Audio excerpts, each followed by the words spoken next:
وعلى آله وأصحابه الذين أوفوا عهده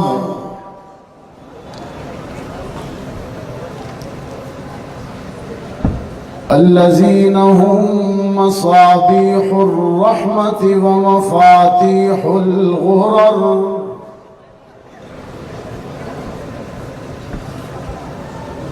أعوذ بالله من الشيطان الرجيم بسم الله الرحمن الرحيم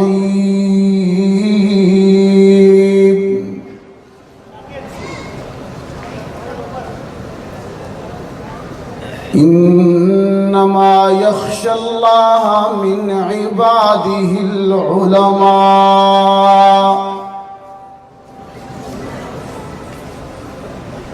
وقال تعالى في مقام آخر قل هل يستوي الذين يعلمون والذين لا يعلمون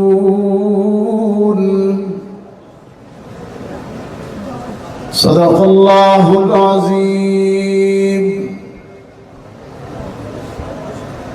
وقال صاحب القرآن صلى الله عليه وسلم إنما بعثت معلما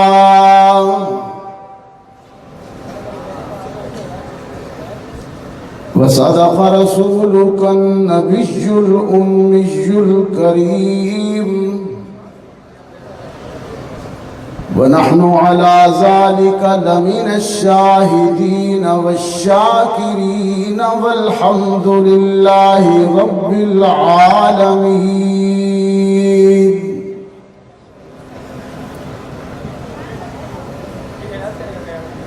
ہر ابتدا سے پہلے ہر انتہا کے بعد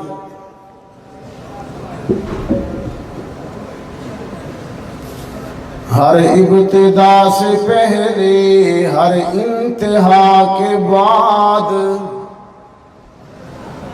ذات نبی بلند ہے ذات خدا کے بعد دنیا میں احترام کے قابل ہیں جتنے لوگ میں سب کو مانتا ہوں مگر مصطفیٰ کے بعد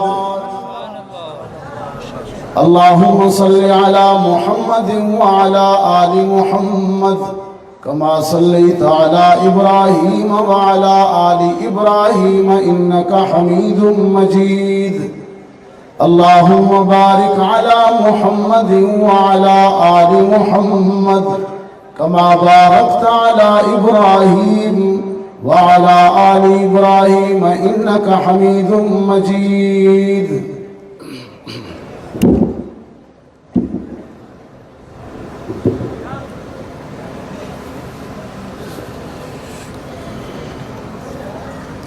واجب التکریم استاذ العلماء شیخ القرآن حضرت مولانا عطاء الرحمن رحمانی صاحب زید مجدہ و وقارہ محترم علماء کرام عزیز طلباء کرام محترم بزرگوں اور نوجوان دوستوں آج 28 فروری 2021 ہم یہاں جامعہ احیاء العلوم سعید آباد بلدیہ ٹاؤن کراچی میں سالانہ ختم بخاری شریف کی بابرکت اور روح پرور تقریب میں جمع ہیں۔ رب العزت ہم سب کی حاضری کو قبول فرمائے۔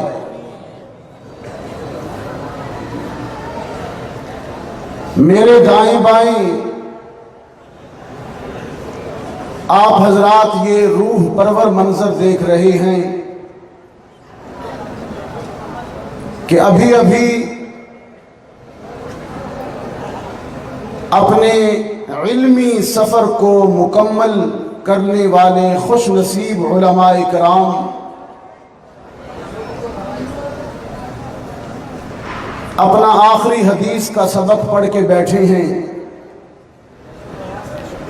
اور ابھی کچھ دیر بعد ان کے سروں پر دستار اعتماد باندھی جائے گی، اور ہم سب دل کی گہرائیوں سے دعا گو ہیں کہ اللہ ان کو دین کا داعی، مبلغ اور مجاہد بنائے۔ قرآن کریم کی جو آیات خطبہ میں آپ حضرات نے سماعت فرمائیں، رب کائنات نے ارشاد فرمایا، اللہ سے ڈرنے کا سلیقہ صرف علماء کو آتا ہے۔ انما یخشی اللہ من عبادہ العلماء۔ اور دوسری آیت میں رب العالمین نے فرمایا کہ جاننے والے اور نہ جاننے والے، عالم اور جاہل برابر نہیں ہو سکتے۔ درجات کا بہت بڑا فرق ہے۔ علم حاصل کرنا ہر مسلم مرد اور عورت پر فرض ہے۔ رسول اللہ صلی اللہ علیہ وسلم مسجد نبوی میں تشریف لے گئے تو دو حلقے مسجد کے مختلف کونوں میں بیٹھے ہوئے تھے۔ ایک حلقہ ذکر کر رہا تھا، تسبیح کر رہا تھا، دوسرا حلقہ علم کی باتیں کر رہا تھا، سیکھنے اور سکھانے کی باتیں کر رہا تھا، تفقہ کی باتیں کر رہا تھا۔ رسول اللہ صلی اللہ علیہ وسلم علم والوں میں بیٹھ گئے اور فرمایا، دونوں حلقے بھلائی پر ہیں، لیکن میں علم کو ترجیح دیتا ہوں۔ احیاء العلوم کے دوستو، اللہ کے رسول اکثر دعا مانگا کرتے تھے، آپ بھی یہ دعا کیا کریں، بالخصوص مدارس کے طلباء۔ اللہم انی اسألوک علما نافعا، کہیے آمین۔ آپ کو تو ترجمے کی ضرورت نہیں ہے، آمین کہیے۔ سرکار دو عالم صلی اللہ علیہ وسلم اکثر دعا مانگا کرتے تھے، اللہم انی اسألوک علما نافعا وعملا متقبلا ورزقا طیبا، اور یہ آپ کی پسندیدہ دعاؤں میں سے تھی۔ نبی اکرم صلی اللہ علیہ وسلم کا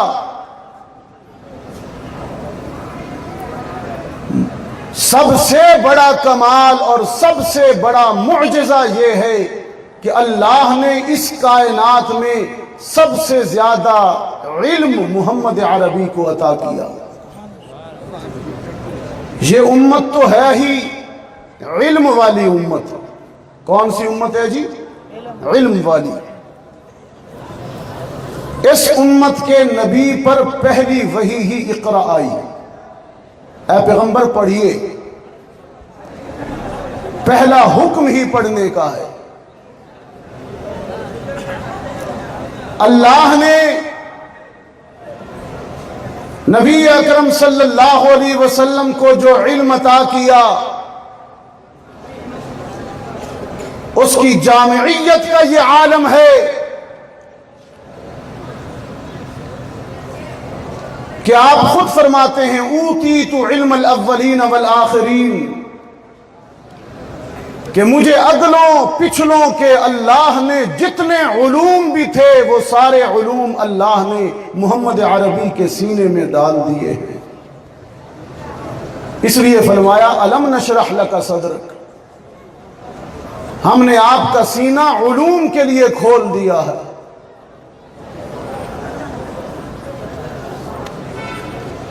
انبیاء ما سبق کو اللہ نے علوم عطا کیے۔ حضرت آدم علیہ السلام کو علم الاسماء عطا کیا، حضرت داؤد علیہ السلام کو لوہے کی صنعت کا علم عطا کیا، سلیمان علیہ السلام کو منطق الطیر پرندوں کی بولیوں کا علم عطا کیا، یوسف علیہ السلام کو علم التعبیر خوابوں کی تعبیر کا علم عطا کیا، عیسیٰ علیہ السلام کو علم الطب میڈیکل سائنس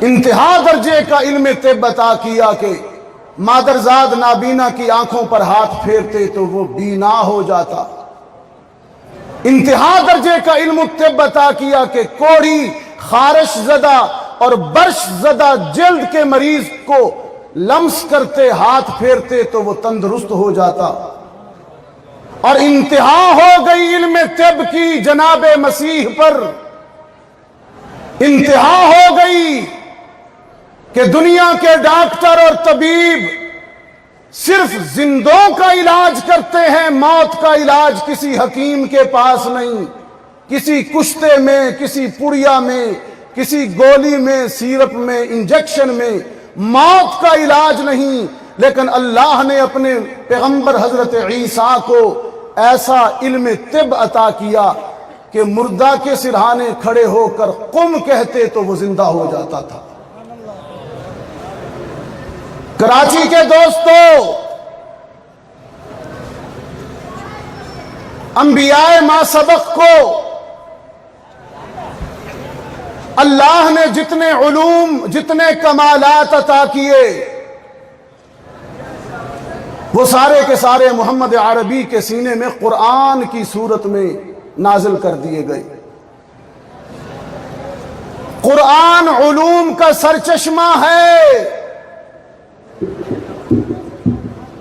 قرآن فیہ اخبار الاولین والآخرین، اس میں اگلے پچھلوں کے علوم اللہ نے جمع کر دیے ہیں۔ قرآن کریم کی عظمتوں کا یہ عالم ہے کہ رب کائنات نے ارشاد فرمایا، ابھی میں تلاوت کروں گا اور آپ تو ماشاءاللہ بڑے سنجیدہ اور سلجھے ہوئے لوگ ہیں، میں توقع کروں گا کہ جب میری تلاوت ہوگی آپ تسبیح کریں گے۔ آپ کیا کریں گے؟ بولتے نہیں ہیں، تسبیح کریں گے۔ تسبیح ہے سبحان اللہ، تسبیح کیا ہے؟ سبحان اللہ۔ فرمایا وَإِنَّهُ لَتَنزِيلُ رَبِّ الْعَالَمِينَ،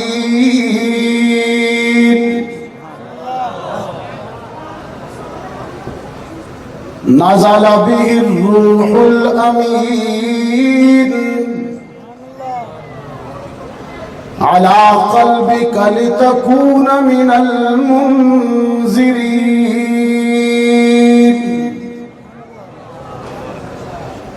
بلسان عربي مبين۔ یہ قرآن جو رب العالمین کا نازل کردہ ہے، جس کی زبان عربی مبین ہے، جسے لانے والا روح الامین ہے، اور جس کے قلب اطہر پر نازل کیا گیا وہ سارے زمانوں کے لیے رحمت للعالمین ہے۔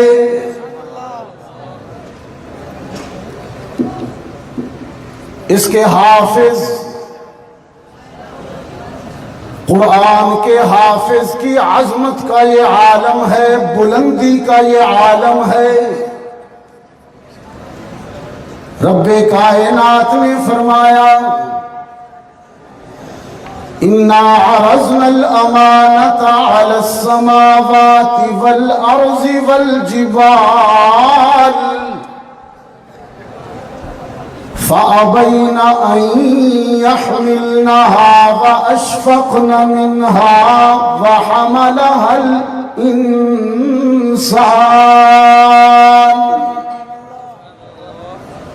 ہم نے یہ عظیم کلام آسمانوں، زمین اور پہاڑوں پر پیش کیا۔ ان عظیم مخلوقات نے اس امانت کو اٹھانے سے معذرت کر لی، لیکن حافظ قرآن نے اس امانت کو اپنے سینے میں محفوظ کر لیا۔ کراچی والوں پھر مجھے کہنے دو نا کہ آسمان اتنا بلند نہیں ہے جتنی حافظ قرآن کی شان بلند ہے، زمین اتنی وسیع نہیں ہے، دھرتی کے سینے پر اتنی وسعت نہیں ہے۔ اللہ نے جتنی وسعت، جتنی گنجائش قرآن کے حافظ کے سینے میں رکھی ہے۔ پہاڑ اتنے مضبوط نہیں ہیں، اتنے مستحکم نہیں ہیں، اللہ نے جتنا استحکام حافظ قرآن کے حافظے میں رکھ دیا ہے۔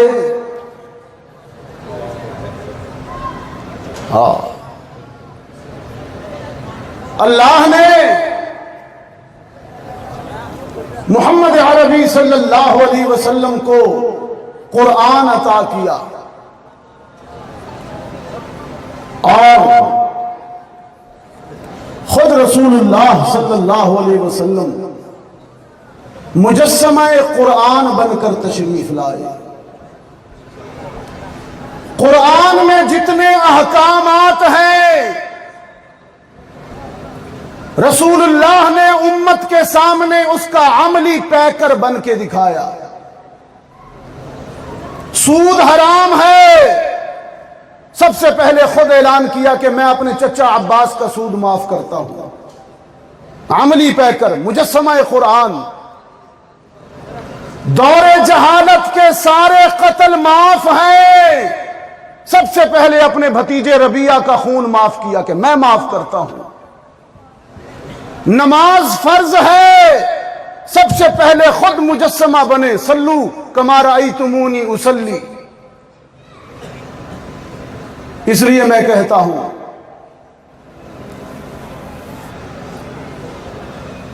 کہ بزم توحید سے،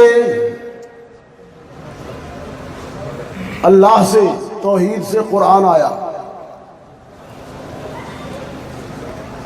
بزم توحید سے قرآن کا، بزم توحید سے تبلیغ کا نامہ آیا، اور کوئی پہنے ہوئے قرآن کا جامہ آیا۔ محمد عربی صلی اللہ علیہ وسلم مجسمہ قرآن بن کر تشریف لائے دنیا میں۔ میرے اکابر میں سے ماضی قریب میں ایک بڑی روحانی اور علمی اور تقوی والی شخصیت گزری ہے لاہور میں، سید نفیس شاہ الحسینی الحسنی، سب کہے رحمت اللہ علیہ۔ حضرت نفیس شاہ صاحب کیا فرماتے ہیں؟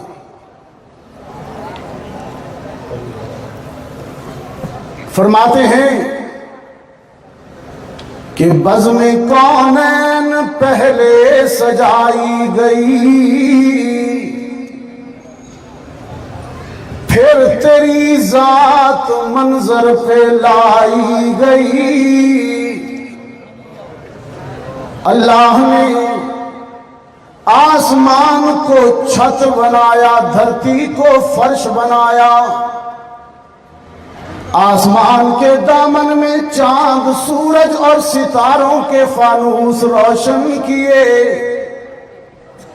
آدم علیہ السلام، آدم کو بھیجا کہ جائیے زمین کو آباد کیجئے، میرا محبوب آنے والا ہے۔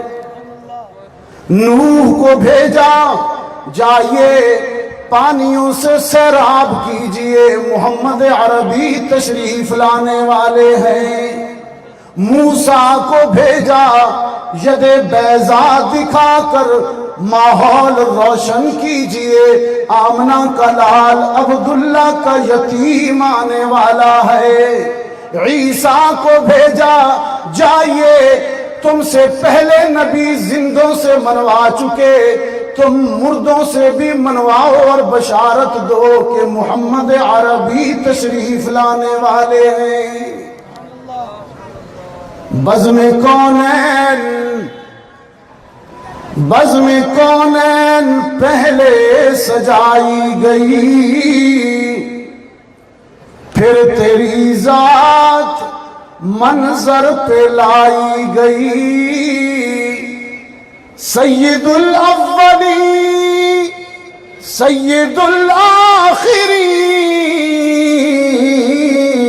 تجھ سا کوئی نہیں، تجھ سا کوئی نہیں۔ یہ شاہ صاحب ہیں، نفیس شاہ صاحب، جو سرکار دو عالم صلی اللہ علیہ وسلم کی تعریف و منقبت فرماتے ہیں۔ مجھے حکم ہوا تھا اپنے آقا کی سیرت اور صورت کا ذکر کرتے ہوئے حسان کے اشعار بھی پڑھ دوں۔ حسان ابن ثابت رضی اللہ تعالی عنہ عشق میں ڈوب کر لکھتے ہیں کہ وَأَحْسَنُ مِنْكَ لَمْ تَرَ قَطُّ عَيْنِي وَأَجْمَلُ مِنْكَ لَمْ تَلِدِ النِّسَاءُ خُلِقْتَ مُبَرَّأً مِنْ كُلِّ عَيْبٍ كَأَنَّكَ قَدْ خُلِقْتَ كَمَا تَشَاءُ۔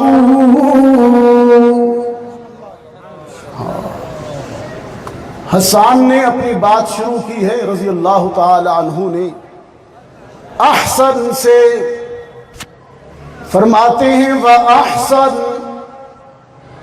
دنیا میں باقی سارے خوبصورت لوگ حسین ہیں، لیکن محمد عربی تو احسن ہیں۔ یوسف علیہ السلام بھی حسین ہیں۔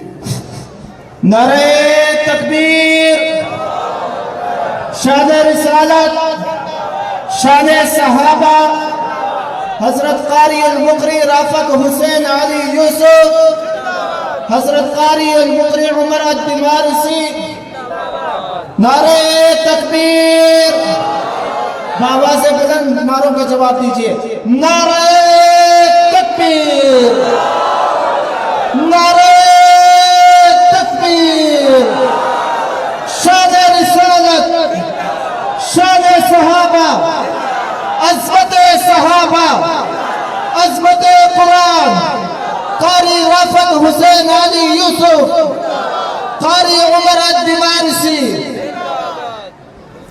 اور میرے اکابر اور میرا مسلک دارالعلوم دیوبند کی وہ پاکیزہ اور مقدس جماعت رسول اللہ صلی اللہ علیہ وسلم سے عشق اور محبت کا اظہار اس طرح کرتی ہے کہ حضرت نانوتوی رحمت اللہ علیہ کے متعلق آتا ہے کہ جب مدینہ منورہ میں تشریف لے گئے تو حضرت نانوتوی نے اپنے پاؤں سے جوتا اتار دیا. شاگردوں نے کہا حضرت سنگریزے ہیں, چھوٹے چھوٹے پتھر ہیں, آپ کے تلوے زخمی ہو جائیں گے. تو حضرت نانوتوی نے فرمایا کہ میں مدینہ کی سرزمین اور دھرتی پر جوتا اس لیے نہیں پہنتا کہ مبادا میرا قدم اس جگہ پر آ جائے جہاں جس جگہ پر محمد عربی نے اپنے قدم نہ رکھے. میرے اکابر کے عشق رسالت کا یہ عالم ہے کہ محدث کبیر, محدث زمان حضرت سید انور شاہ کاشمیری رحمت اللہ علیہ کے متعلق آتا ہے کہ اس قدر عشق محمد اور عشق مصطفیٰ سینے میں تھا کہ جب زندگی بھر کبھی بھی نام محمد بغیر وضو کے نہیں لیتے تھے. اگر کسی بچے کا نام بھی محمد ہوتا یا احمد ہوتا تو اگر وضو میں نہ ہوتے تو اس بچے کو نام سے نہیں پکارتے تھے. میرے اکابر میں حضرت گنگوہی رحمت اللہ علیہ بھی تھے. حضرت گنگوہی رحمت اللہ علیہ کے متعلق آتا ہے کہ کسی شاگرد نے, کسی مرید نے مدینہ منورہ سے کپڑا لا کر ہدیہ کر دیا. حضرت گنگوہی رحمت اللہ علیہ اس کپڑے کو آنکھوں سے بھی لگاتے ہیں, چومتے بھی ہیں. کسی نے کہا حضرت یہ مدینے میں بنا نہیں ہے, بنا یورپ میں. آپ نے فرمایا اگرچہ یورپ میں بنا ہے لیکن آیا تو مدینے سے ہے, اس کپڑے کو مدینے کی ہوا تو لگی ہے, اور میرے محبوب کے شہر کی ہوا جس چیز کو لگ جائے وہ بھی مبارک اور مقدس ہو جاتی ہے. حضرت مولانا حسین احمد مدنی رحمت اللہ علیہ جب روضہ رسول پر تشریف لے گئے تو جو ہی نگاہ مبارک روضہ رسول پر پڑی تو بے اختیار وارفتگی میں زبان پر عشق و رسالت, عشق رسالت میں ڈوبے ہوئے یہ بے ساختہ اشعار نکلے کہ چمکتا رہے تیرے روضے کا منظر,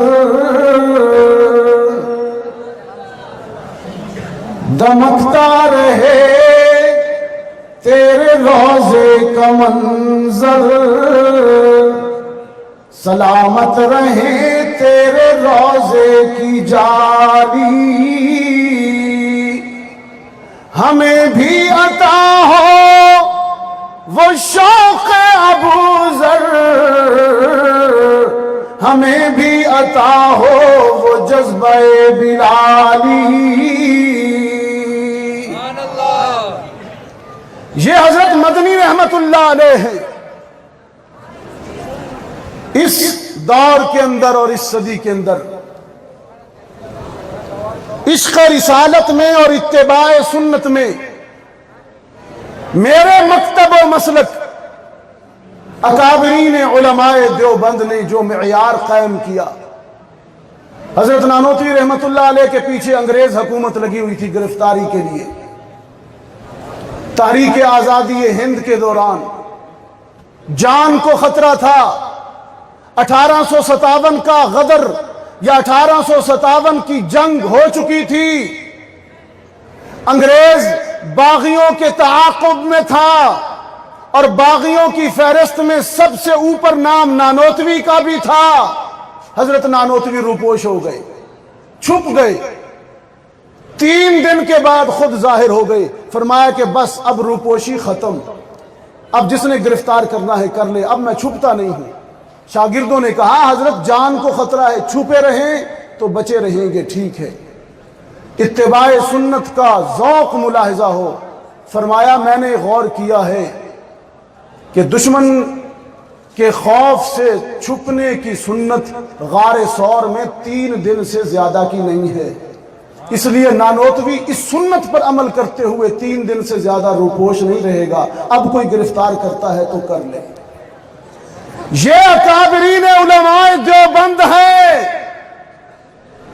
جنہوں نے اس دور کے اندر عشق مصطفیٰ کی وہ شمع روشن کی کہ اس شمع کی حرارتیں آج ہم تک پہنچی ہیں۔ کلمہ طیبہ لا الہ الا اللہ اس جذبے اور محبت سے پڑھا کہ آج تک ہم میں اس کی حرارتیں موجود ہیں۔ مجھے میزبان مکرم حضرت شیخ الحدیث شیخ القرآن مولانا عطاء الرحمان رحمانی صاحب دامت برکاتہم نے حکم بھی فرمایا ہے کہ آخر میں کلمہ توحید کا ورد بھی کروا دوں آپ کو، اور ابھی میں ان کے حکم کی تعمیل کروں گا، لیکن آپ کو یہ بتاتے ہوئے کہ 12 بجنے کے قریب ہیں، نصف شب بیت چکی ہے، اور اس وقت میں کوئی زبان اللہ کا ذکر کرنے سے خالی نہ ہو۔ انشاءاللہ جب ہم مل کر رات کے اس نصف حصے میں اللہ کی توحید کا کلمہ بلند کریں گے تو وہ ہم پر راضی ہو جائے گا انشاءاللہ، اور کوئی زبان خالی نہ ہو۔ لا الہ الا اللہ، لا الہ الا اللہ۔ بہت دور رکھا ہے میرے عزیز۔ لا الہ، پڑھیے پڑھیے،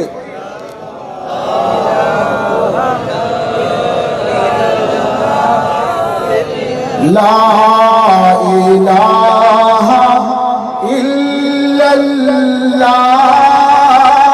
لا الہ الا اللہ، لا الہ الا اللہ، لا الہ الا اللہ۔ بالائی پر پستی میں ویرانے میں بستی میں آگ لگا کر ہستی میں تو کہتا پھر یہ مستی میں لا الہ الا اللہ، لا الہ الا اللہ، لا الہ الا اللہ، لا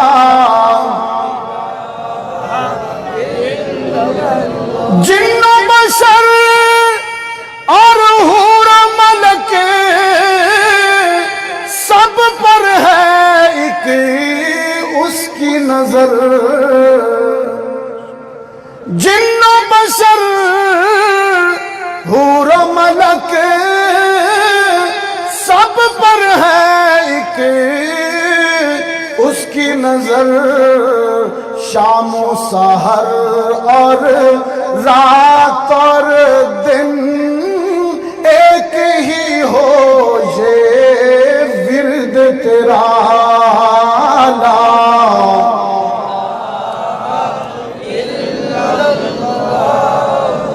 لا الہ الا اللہ، لا الہ الا اللہ، لا۔ اور اقبال کہتا ہے، علامہ اقبال کہتے ہیں یہ کلمہ،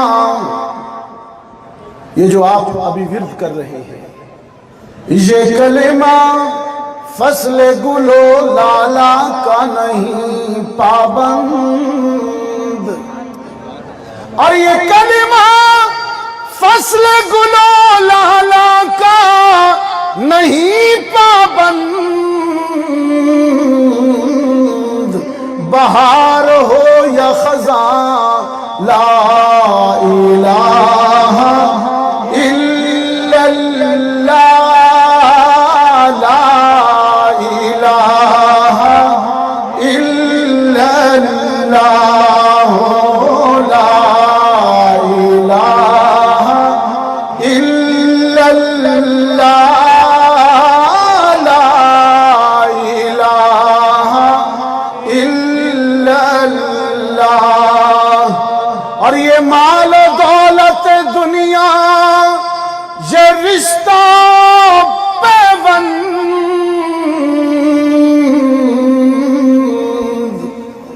یہ مال و دولت دنیا یہ رشتہ پیوند بتان وہم گما لا الہ الا اللہ لا الہ الا اللہ جس طرح یہ کلمہ حسین ہے کراچی والو جس طرح یہ کلمہ حسین ہے محمد مصطفیٰ بھی اس سے زیادہ حسین ہے حضرت جابر رضی اللہ تعالی عنہ فرماتے ہیں مدینے میں 14ویں کی شب تھی 14ویں کا پورا چاند مدینے کے آسمان پر روشن تھا چمک رہا تھا میں چاند کی نورانیت کو چاند کی کرنوں کو چاند کے حسن و شباب کو دیکھ رہا تھا اچانک میری نظر صحن مسجد نبوی میں سرخ جوڑا پہنے ہوئے رخ مصطفیٰ پر پڑ گئی میں کبھی چاند کو دیکھتا ہوں میں کبھی چاند کو دیکھتا ہوں کبھی رخ مصطفیٰ کو دیکھتا ہوں میرے ضمیر نے یہ فیصلہ دیا کہ چاند کے دامن میں اتنا اجالا نہیں ہے اتنا نور نہیں ہے جتنا اجالا اللہ نے محمد عربی کے چہرے میں رکھا ہے ایک اور خاتون بھی تبصرہ کرتی ہے حسن مصطفیٰ پر جس کا خاوند قحط کے زمانے میں صحرا میں ریگستان میں صبح بھوکے پیٹ گھر سے کام پر چلا گیا گھر کے سارے جانور سارے اونٹ اونٹنیاں بکریاں خشک سالی اور قحط کی وجہ سے دودھ بھی نہیں دیتی گھر میں کھانے کو بھی کچھ نہیں شوہر چلا گیا شام کو واپس لوٹا تو عجیب منظر دیکھا گھر کے سارے برتن دودھ سے بھرے پڑے تھے صحن میں قدم رکھا تو ایک عجیب خوشبو کا احساس ہوا عجیب خوشبو کا احساس ہوا بیوی سے بڑھیا بیوی سے کہنے لگا بتانا ام معبد یہ خوشبو کیسی ہے اور دودھ کہاں سے آیا ہے ام معبد نے کہا یہ نہ پوچھ کہ دودھ کہاں سے آیا ہے بلکہ یہ پوچھ کہ آج تیرے جانے کے بعد کون آیا تھا رأیت رجلا وسیما قسیما احسن اجملا تیرے جانے کے بعد آج ایک ایسا خوشبودار اور حسین انسان آیا جب اس نے میرے صحن میں قدم رکھا تو مجھے یوں لگا جیسے 14ویں کا چاند میرے آنگن میں اتر آیا ہو خوشبو پھیلائی اس نے معطر وجود تھا پھر میں کیوں نہ کہوں کہ میرے پیغمبر کی ذات خوشبو میرے پیغمبر کی بات خوشبو جنم لڑکپن جوانی خوشبو نبی کی ساری حیات خوشبو جہاں جہاں قدم مبارک میرے نبی کے لگے ہوئے ہیں وہ گلیاں خوشبو، وہ کوچے خوشبو، وہ شہر خوشبو، دیہات خوشبو، صدیق خوشبو،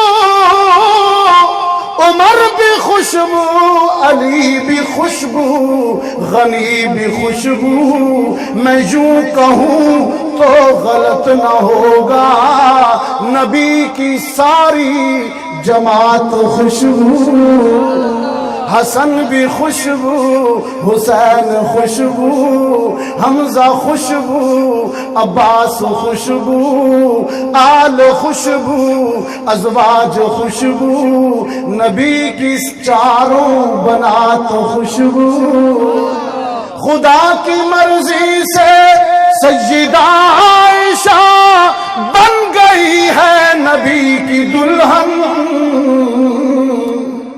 خدا کی مرضی سے سیدہ عائشہ بن گئی ہے نبی کی دلہن،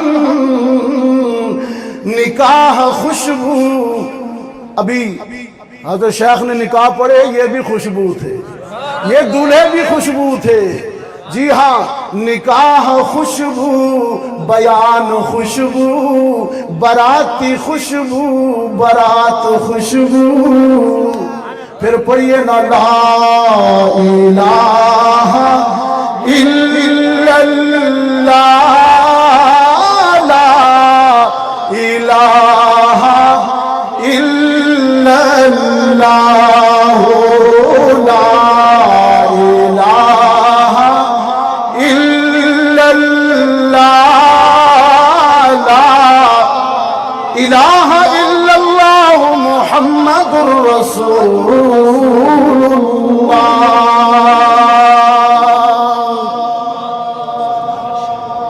یہ تو ذکر ہی ایسا ہے کہ جی چاہتا ہے کہ رات بیت جائے لیکن یہ ذکر رسول ہوتا رہے، لیکن مجھے احساس ہے کہ آج کی تقریب میں بہت زیادہ مہمان ہیں، اتنی گنجائش نہیں ہے کہ میں ہی مفصل خطاب کرتا رہوں، انشاءاللہ مجھے تو آپ سنتے ہی رہتے ہیں، آج دوپہر کو بھی آپ نے مجھے سنا دارالفیوز لیاری میں، پرسوں بھی آپ نے مجھے سنا لی مارکیٹ میں، تو یہ مہمان جو مصر سے تشریف لائے ہیں ابھی آپ کے سامنے اللہ کا قرآن پڑھیں گے، اللہ تعالی ہم سب کی حاضری کو قبول فرمائے۔